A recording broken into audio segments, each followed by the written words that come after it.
मायका पहले या ससुराल।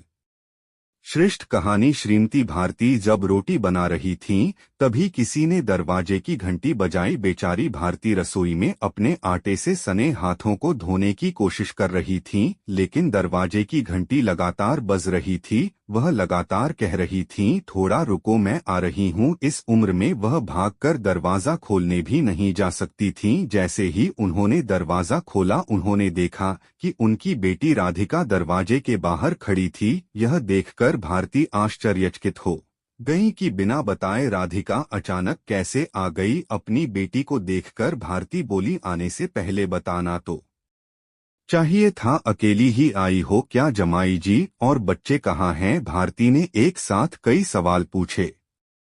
राधिका ने जवाब दिया, माँ, क्या कोई अपनी प्यारी इकलौती बेटी का ऐसे स्वागत करता है? मुझे लगा कि तुम मुझे अचानक देखकर बहुत खुश हो जाओगी और सबसे पहले मुझे गले लगा लोगी, पर यहाँ तो उल्टा ही हो रहा है। शायद तुम दुनिया की पहली माँ होगी जो बेटी को ससुराल से अपने घर आते देख खुश होने के बजाय चिंता में पड़ गई। क्या मैं अकेली इस घर नहीं आ सकती? क्या हमेशा दामाद और बच्चों के साथ ही आना जरूरी है? कहते हुए राधिका घर में प्रवेश कर गई और अपना सामान रखकर बोली, भाभी कहाँ पर हैं? भाभी जल्दी चाय नाश्ता लेकर आओ, आपकी ननद आई है। श्रीमती भारती ने कहा, बहू घर पर नहीं है, वह अपने मायके गई है। राधिका ने फिर कहा, अच्छा, इसलिए तुम घर संभाल रही हो और खाना बना रही हो? माँ, तुम्हारी बहू के तो बड़े ठाठ हैं। बहू मजे से घूम रही है और सास घर संभाल रही है। देखो ना, आपने बहू के आने से पहले ही खाना बनाकर रखा है। उसे घर आकर कुछ भी काम करने की जरूरत ही नहीं पड़ेगी। बड़े नसीब लेकर आई है आपकी बहू, और एक मैं हूँ जिसे उसकी सास कभी एक गिलास पानी भी नहीं। मेहमान माँ ने उसे समझाते हुए कहा, बेटा, प्यार और इज्जत ऐसी चीज है जो हम पहले किसी को देते हैं, फिर उससे अपेक्षा रखते हैं कि वह भी हमें वापस दे। हर एक लड़की को अपने ससुराल में जगह बनानी पड़ती है, वहाँ कुछ भी आसानी से नहीं मिलता। तुम अपनी सास से एक गिलास पानी की अपेक्षा करती हो? तुम तो उनकी बहू हो, फिर भी तुमने कभी उन्हें एक गिलास पानी दिया है क्या?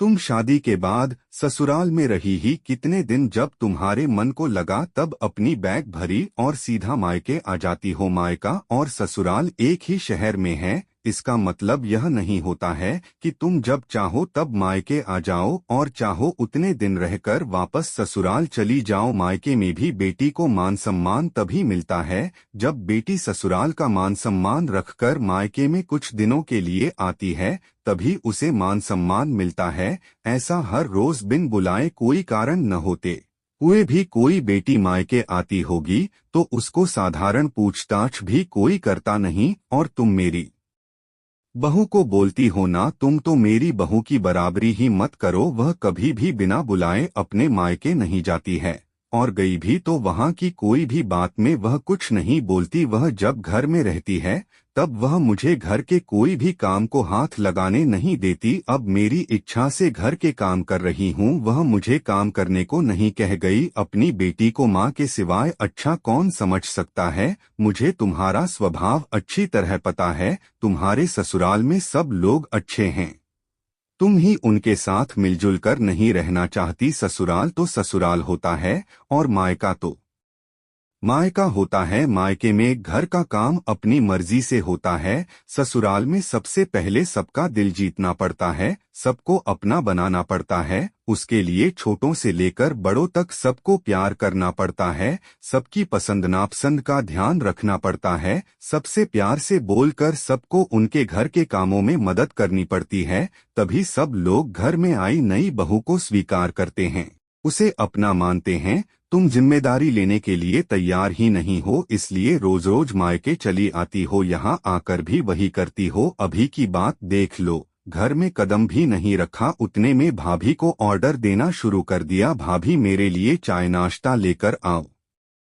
वह व्यक्ति घर में है या नहीं, वह कैसी है, उसकी तबीयत कैसी है, यह पूछना भी जरूरी नहीं समझा। घर में आए मेहमान की मेहमान नवाजी होती है, पर उनका बर्ताव सामने वाले व्यक्ति को पसंद आया तो मेहमान नवाजी न मांगते पूरी होती है। पर तुम्हारा ऐसा बर्ताव मुझे ही पसंद नहीं आता तो तुम्हारे ससुराल के लोगों को कैसे पसंद आएगा। तुम बोलती हो ना मेरी बहू का बहुत ठाठ है, तो वो बात सही है। उसने यहाँ हमारा दिल जीत लिया है और हर एक के दिल में खुद की जगह बनाई है। वह रोज रोज तुम्हारे जैसी ससुराल के लोगों के साथ झगड़ा करके मायके नहीं जाती। इस वजह से ससुराल और मायका दोनों जगह उसकी इज्जत होती है। जब तक उसे अपने मायके से बुलावा नहीं आता तब तक मेहमान। आज माँ ने ही अपनी बेटी को उसके बर्ताव के दोष दिखाए, क्योंकि उसे लगता था कि अगर अपनी बेटी को अभी नहीं समझाया तो वह कभी नहीं समझेगी। तब तक बहू भी घर आ गई। उसने राधिका को देखते ही बोली, अरे दीदी आप कब आई, मुझे फोन किया होता तो मैं जल्दी घर आ गई होती ना। इस पर राधिका बोली, नहीं नहीं भाभी मैं वापस जा रही हूँ, अभी ही मेरी सास का फोन आया था, उनके सीने में दर्द हो रहा है, मुझे वापस जाना है, आऊंगी वापस कभी बोलकर राधिका अपना सामान लेकर चली गई। तभी उसकी भाभी ने उसे रोकने का प्रयास किया, पर उसकी सास ने ही अपनी बेटी को रोकने से मना किया और अपनी बहू से बोली, बहू जाने दो उसे, पहले अपना घर संभालने दो, उसके बाद उसे मायके में आने दो। तुम भी किसी के बुलाने पर ही मायके जाती हो ना। काफी महीने हो गए राधिका का फोन नहीं आया था, वह खुद भी मायके नहीं आई, इसलिए उसकी माँ ने उसे फोन किया। शुरुआत में किसी ने भी फोन नहीं उठाया, फिर थोड़ी देर बाद फोन किया तो फोन उठाया, लेकिन राधिका ने नहीं, उसकी सास ने उठाया। तभी भारती जी ने उनकी तबीयत का पूछा, फिर दोनों की बातें शुरू हुई। तभी बीच में ही राधिका की सास ने उसकी मां को धन्यवाद कहा। अचानक उनके ऐसे बोलने पर भारती जी को कुछ समझ नहीं आया, इसलिए उन्होंने वापस पूछा, आप और किसी से बात कर रही हो क्या?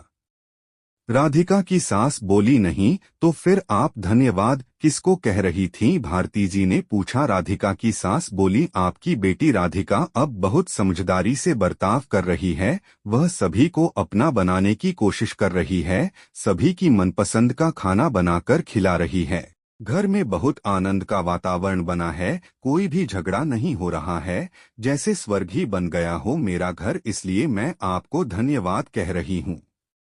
आपकी बेटी के अच्छे बर्ताव से हमें यह दिन देखने को मिला है, हम बहुत धन्य हो गए। पहले हमें उसकी तरफ से कोई भी अपेक्षा नहीं थी, पर आपने उसे समझाकर भेजा और उसके स्वभाव में बदलाव आया। आज वही राधिका मायके जाना तो दूर की बात है, फोन पर बात करने के लिए भी उसके पास वक्त नहीं है, वह अपनी गृहस्थी में व्यस्त हो गई है।